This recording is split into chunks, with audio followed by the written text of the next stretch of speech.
Welcome to the 20,000 kilometer test of the Volvo XC60.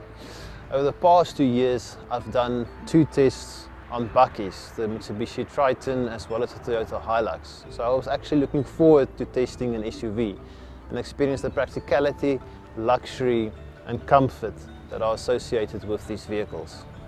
So where does Volvo's XC60 fit into the range? Well, it slots in below the XC90. This is the medium-size SUV and it's actually Volvo's best-selling car. Our model is the T5, meaning it's got the 2-liter turbocharged engine developing 180 kilowatts and 350 newton meters.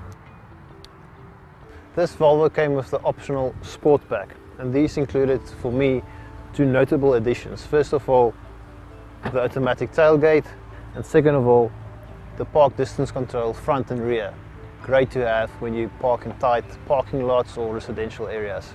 The luggage compartment features this cover, which is perfect if you want to store any valuables. The net came in handy when we went on a long holiday and we packed the luggage compartment to the roof, keeping any holiday paraphernalia or suitcases from flying to the front in case of an emergency brake. In the rear seat you've got a fair enough amount of space.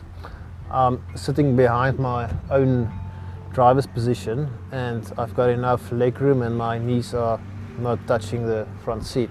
There's air vents for the rear passengers, for the air conditioning. There's a 12-volt socket and there's enough space for at least 2 adults, even 3 with a push. On a family holiday we had 2 adults in the back and some extra additional luggage between them, and according to them they were quite comfortable. Over the course of the year, Volvo's interior totally lived up to my expectations. It was comfortable, there was enough adjustments, there's enough to play with, but still it's got that typical simplistic Volvo design and layout. The highlights of the interior included a few aspects. First of all, there's the digital instrument cluster. Here you could, for instance, select 3 different themes. There's also the Eco Guide that helps you to drive the car in such a way to save some fuel. On the left you've got the central screen for the infotainment system. There it was a 10 gigabyte hard drive with up to 1,700 songs that I quite enjoyed, especially commuting and hitting the long road. The only slight downside for me in terms of the buttons and the layout was this one in the right hand corner. With this button you were navigating all the functions of the infotainment system, and sometimes it just got a bit annoyed to navigate with such a small button.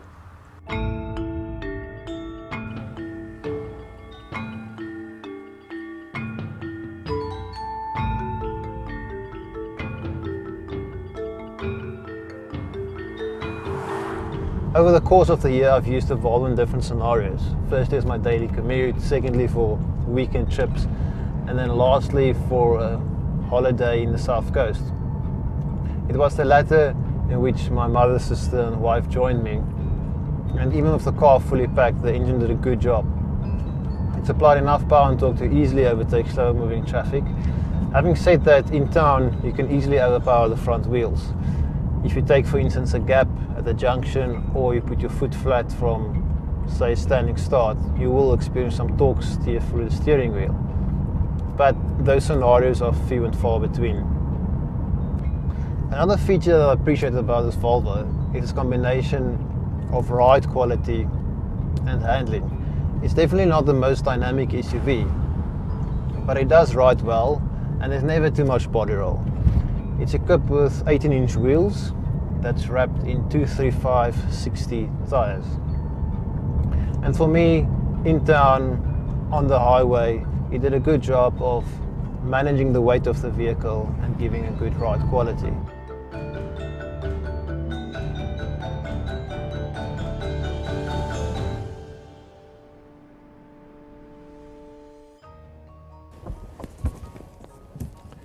To sum it all up then, the single most important feature for me about this Volvo was that it does what it says on the tin. It doesn't pretend to be anything that it's not.